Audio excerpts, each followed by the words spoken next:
बिस्मिल्लाहिर्रहमानिर्रहीम। अस्सलामुअलैकुम। Welcome to ऐसे जोन। आज की हमारी ये वीडियो दूसरी जमात की किताब शहनाई जो हमारे कोर्स की नई बुक आई है उसके आज हम वीडियो बनाएंगे। आज हम करेंगे सबक नंबर 9 गांधी जी की पेंसिल। तो देखते हैं गांधी जी की पेंसिल इस सबक में क्या है। एक दिन काका कालेकर गांधी जी से मिलने इनके घर पहुँचे। इस वक्त गांधी जी अपनी मेज़ पर इधर उधर कुछ तलाश कर रहे थे। काका कालेकर ने पूछा, बापू आप क्या तलाश कर रहे हैं? तो बापू गांधी जी को कहा जाता है ना, तो उन्होंने पूछा, बापू आप क्या तलाश कर रहे हैं? यानी कुछ ढूंढ रहे थे ना, मुझे बताइए मैं भी आपकी कुछ मदद करूं। गांधी जी ने कहा, एक पेंसिल गुम हो गई है, इसी को तलाश कर रहा हूँ। कुछ देर पहले तो थी, पता नहीं कहाँ रख कर भूल गया। तो देखिए, ये देखिए गांधी जी यहाँ पर पेंसिल के बारे में सोच रहे हैं ना, तलाश कर रहे हैं अपने सामानों में पेंसिल को। तो अगले सफ़े पर हम चलते हैं। काका कालेकर ने फौरन अपनी जेब से एक पेंसिल निकाली और गांधी जी को देते हुए कहा, ये लीजिए पेंसिल। गांधी जी ने कहा, नहीं काका, मुझे वही पेंसिल चाहिए। काका कालेकर ने कहा, अभी तो आप इस पेंसिल से काम कर लीजिए, उसे बाद में तलाश कर लेंगे। गांधी जी ने कहा, नहीं नहीं काका, जब तक वो पेंसिल नहीं मिलेगी मुझे चैन नहीं मिलेगा। काका कालेकर ने पूछा, इस पेंसिल में ऐसी क्या ख़ास बात है जो इसके लिए आप इतने परेशान हो रहे हैं? अगर वो नहीं मिली तो क्या बिगड़ जाएगा? गांधी जी ने जवाब दिया, काका आप नहीं जानते, वो पेंसिल मेरे लिए। तो देखिए यहाँ पर गांधी जी को अपनी जेब में से ये काका है ना, गांधी जी को अपनी जेब में से पेंसिल लेकर कह रहे हैं ना कि ये वाली पेंसिल से काम कर लीजिए। तो गांधी जी कह रहे हैं नहीं नहीं। तो अगले सफ़े पर हम चलेंगे। वो पेंसिल मेरे लिए बहुत कीमती है, इसके साथ एक छोटे से लड़के के जज्बात जुड़े हुए हैं, मैं इसे तलाश करके ही दम लूँगा। यानी वो उनको लगा ना कि कोई छोटा बच्चा दिया होगा उसको, तो इसलिए उनके लिए बहुत कीमती थी वो पेंसिल, तो उन्होंने कहा कि मैं तलाश करके ही दम लूँगा। काका कालेकर ने तजस्सुस से पूछा, वो लड़का कौन है, मुझे भी बताइए। गांधी जी ने कहा, मद्रास वाले नरेश का 4-5 साल का बच्चा, इसने बहुत प्यार से मुझे वो पेंसिल दी थी और मुझसे अहद लिया था कि मैं इसे गायब नहीं करूँगा। तब से आज तक मैंने उसे संभाल कर रखा था। गांधी जी की परेशानी को समझकर काका कालेकर भी पेंसिल को तलाश करने लगे। बाद में वो पेंसिल एक फाइल के बीच में दबी हुई मिली। पेंसिल पाकर गांधी जी ऐसे खुश हुए जैसे उन्हें कोई अनमोल ख़जाना मिल गया। तो गांधी जी जो पेंसिल ढूंढ रहे थे उसे किसी छोटे बच्चे ने दिया था ना, संभाल कर प्यार से, तो उनको ऐसा लगा ना कि वो बहुत कीमती पेंसिल है। तो उन्होंने वो ढूंढा, उन्हें एक फ़ाइल के नीचे मिल गई ना दबी हुई, तो उन्हें ऐसा लगा जैसे कोई ख़जाना मिल गया। तो यही सबक पेंसिल के बारे में थे ना, गांधी जी के पेंसिल। तो हमारा ये सफ़ा यहाँ पर 55 मुकम्मल हो गया, चैप्टर भी हमारा मुकम्मल हो गया। आगे बढ़ेंगे हम एक्सरसाइज पर। तो देखिए इस वाले सफ़े पर हमारी मश्क यानी एक्सरसाइज हो गई शुरू। तो यहाँ पर देखिए गांधी जी बच्चे के साथ खेल रहे हैं ना, तो यहाँ पर देखिए पढ़िए और समझिए, यानी अल्फाज और मीनिंग है इसके। तो मैं पढ़ रही हूँ, ये अल्फाज है, इसके मायने तो आप लोग भी सुन लीजिएगा, याद भी कर लीजिएगा पढ़कर। कीमती, महंगी। दम लेना, ठहरना, बाज रहना। तजस्सुस, जानने की ख्वाहिश। एक्साइटमेंट बोलते हैं ना, एक्साइटमेंट को बोलते हैं तजस्सुस, जानने की ख्वाहिश।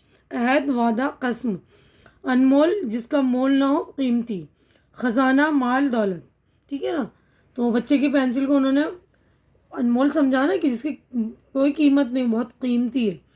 अब सोचिए और बताइए, यानी हमने जो सबक पढ़ा उससे रिलेटेड सवाल जवाब हैं। तो पहला सवाल देखिए, गांधी जी की परेशानी की क्या वजह थी? गांधी जी की परेशानी की वजह पेंसिल का न मिलना था, पेंसिल खो गई थी ना।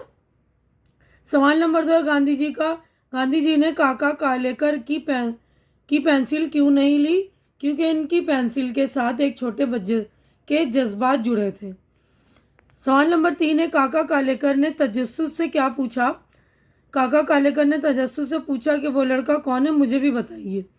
सवाल नंबर 4 है, लड़के ने गांधी जी से क्या अहद लिया था? तो लड़के ने गांधी जी से अहद लिया था ना कि इस पेंसिल को आप कभी गायब ना करेंगे, यानी कभी खोएंगे नहीं। सवाल नंबर 5 है, गांधी जी के लिए पेंसिल अनमोल क्यों थी? क्योंकि इस पेंसिल से एक छोटे बच्चे के जज्बात जुड़े थे, उन्होंने बहुत प्यार से दी थी ना उस छोटे बच्चे ने। तो सफ़ा नंबर हमारा 56 हो गया कंप्लीट। आगे बढ़ते हैं अगले सफ़े पर हम। अब यहाँ पर देखिए हमें खाली जगह भरनी है, यानी फिल इन द ब्लैंक्स भरनी है। खाली जगहों में मुनासिब लफ्ज़ लिखिए, जो लफ्ज़ दिए हैं उनमें हमें मुनासिब यानी जो सही लफ्ज़ है उसको लिखना है। तो ये प्यार, दम, मदद, कीमती, तलाश, तो इनमें से ही भरने हमें। देखिए पहला सेंटेंस है मैं भी आपकी कुछ मदद करूं। दूसरा है वो पेंसिल मेरे लिए बहुत कीमती है, मैं उसे तलाश करके ही दम लूँगा। चौथा, इसने बहुत प्यार से मुझे वो पेंसिल दी थी। काका कालेकर भी पेंसिल को तलाश करने लगे। अब अगला क्वेश्चन है, देखिए दी हुई चीज़ों के नाम लिखिए, यानी ये चीज़ की तस्वीर जो बनी हुई है ना उसके नाम लिखना। तो पहला जो है चश्मा, इसके बाद ये देखिए मेज़, इसके बाद ये छड़ी और ये पेंसिल है ना। तो आप लोगों को भी अच्छी तरह से देख लीजिएगा, नाम लिख लीजिएगा। आप लोगों को पता ही होगा ना गांधी जी के बारे में कि उन्होंने शांति आंदोलन, बहुत सारे आंदोलन चलाए थे, जिसमें से नमक का भी जो उन्होंने एक आंदोलन छेड़ा था ना, नमक पर जब टैक्स लगा था। तो गांधी जी के बारे में आप लोग पढ़िए, उनके बारे में मालूमात कीजिए, क्योंकि हमारे देश में गांधी जी को जो है फादर ऑफ नेशन यानी बापू कहते हैं ना। तो आप लोग भी गांधी जी के बारे में मालूम कीजिएगा। तो हमारा पेज नंबर 57 हो गया मुकम्मल। आगे बढ़ते हैं अगले सफ़े पर हम। अब यहाँ पर देखिए अन और मोल से मिलकर लफ्ज़ अनमोल बना है। तो अनमोल लफ्ज़ हमने इस सबक में पढ़ा है ना। इसी तरह आप भी दिए हुए लफ्ज़ों से पहले अन लगाकर नए लफ्ज़ लिखिए। तो यहाँ पर देखिए अनपढ़ में दोनों को जोड़ देंगे तो बन जाएगा अनपढ़। अनजान, अनजान, अनदेखा, अनदेखा, दोनों को मिलाकर हमें लिखना है, एक नया लफ्ज़ बन रहा है। अन और पढ़ मिला के अनपढ़, अनजान मिला के अनजान, अनदेखा, अनहोनी, तो अनहोनी मिला के इस तरह लिख सकते हैं हम, अनकही, अनकही, इस तरह, ठीक है ना। अन का मतलब होता है बिना या बग़ैर, बग़ैर कहे हुए। अनपढ़ का मतलब बग़ैर पढ़ा हुआ, है ना। तो अब उसके बाद हिस्सा अलीफ और हिस्सा बे के सही जोड़ मिलाई, यानी जोड़े बनाने हमें मैचिंग करनी है। ये देखिए छोटे बड़े, महंगी सस्ती, तो ये अपोजिट वर्ड है, यानी उल्टे अल्फाज है ना। उल्टे अल्फाज को उर्दू में बोलते हैं मुतज़ाद अल्फाज और हिंदी में बोलते हैं विलोम शब्द और इंग्लिश में अपोजिट वर्ड। तो देखिए यहाँ पर उल्टे अल्फाज है छोटे बड़े, महंगी सस्ती, गायब हाजिर, आज कल, जवाब सवाल, ख़ास आम, ठीक है। तो हमारा पेज नंबर 58 हो गया मुकम्मल। अगले सफ़े पर हम चलेंगे। अब अगले सफ़े पे देखिए यहाँ पर गांधी जी की तस्वीर बनाई और रंग भरी। तो यहाँ पर आपको सफ़ाया बचा हुआ, थोड़ी सी इनकी आधी तस्वीर बनी हुई, बाकी की आपको बनाना है। तो यहाँ पर आप लोगों को गांधी जी की तस्वीर बनाकर उसमें रंग भर लीजिएगा, ठीक है ना।